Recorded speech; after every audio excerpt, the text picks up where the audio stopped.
After Monday's cleansing, Jesus returns to the temple for teaching.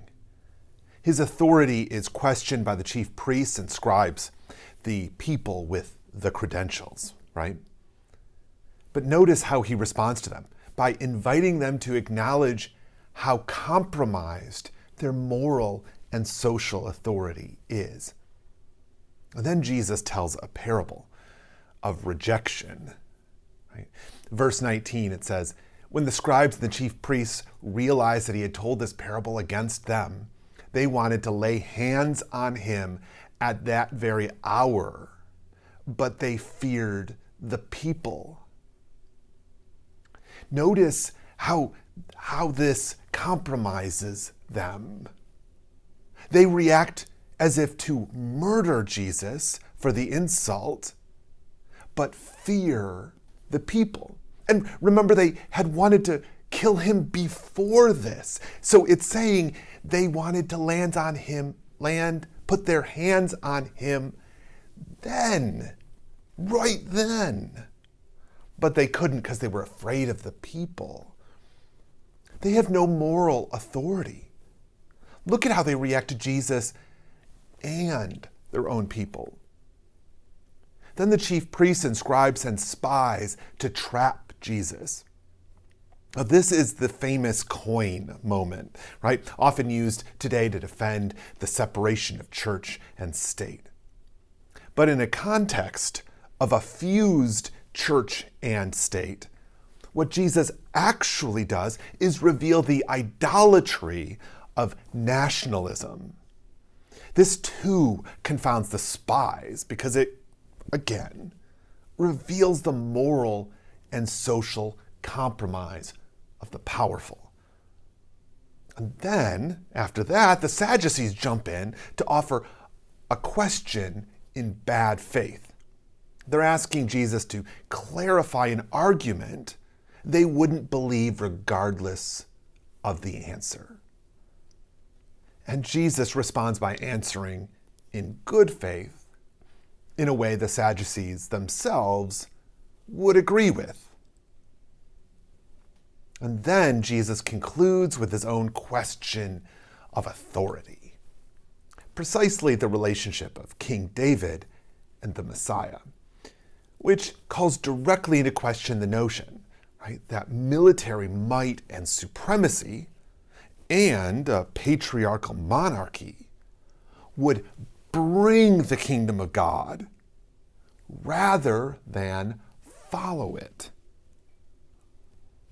In other words, the might of our nation and our willingness to use it to get our way disproves the idea that we are following Jesus. Might doesn't make right. And it also rarely follows right. So our reading ends with a warning to the disciples about the hypocrisy and duplicity of the scribes. Not just because of what they say, but because of what they do, which includes exploiting the poor. So, unlike the way we usually use this whole sequence of stories, we catch different parts of these stories at different parts of the year. So we sort of see them as these different objective teachings that we can use at different times. Jesus is revealing the duplicitous nature of the temple leaders and their participation in this sort of nationalist mindset. Like, this is all one unit. And it's demonstrating how they've lost their moral and social authority, both with Jesus, not only with Jesus, but with all the people around them. They're so heavily compromised because they can't do what they say they want to do. It's most revealing that in trying to question Jesus' authority, we see that they have none. I mean, sure, they have money and the levers of power, so they have that kind of authority, but they have no character. They're deeply reactionary and display a disdain for the very things God cares about.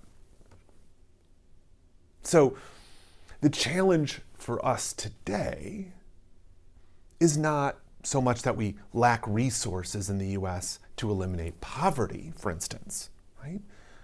It's that we refuse to use those resources in that way. And that we somehow feel like we can't, like we're somehow trapped. Just like those leaders felt that they were trapped in some way when they weren't. And just as importantly, like the temple leaders, we struggle to acknowledge that that is our problem and that it compromises our own authority. We can't go around pretending like we are proclaiming the good news when we're also impoverishing the people around us. So, the questions that we must ask ourselves today are, how are we, right? How am I, how are you compromised? How do I undercut my own authority? And in what ways do we put nationalism and our sense of being a people above the will of God?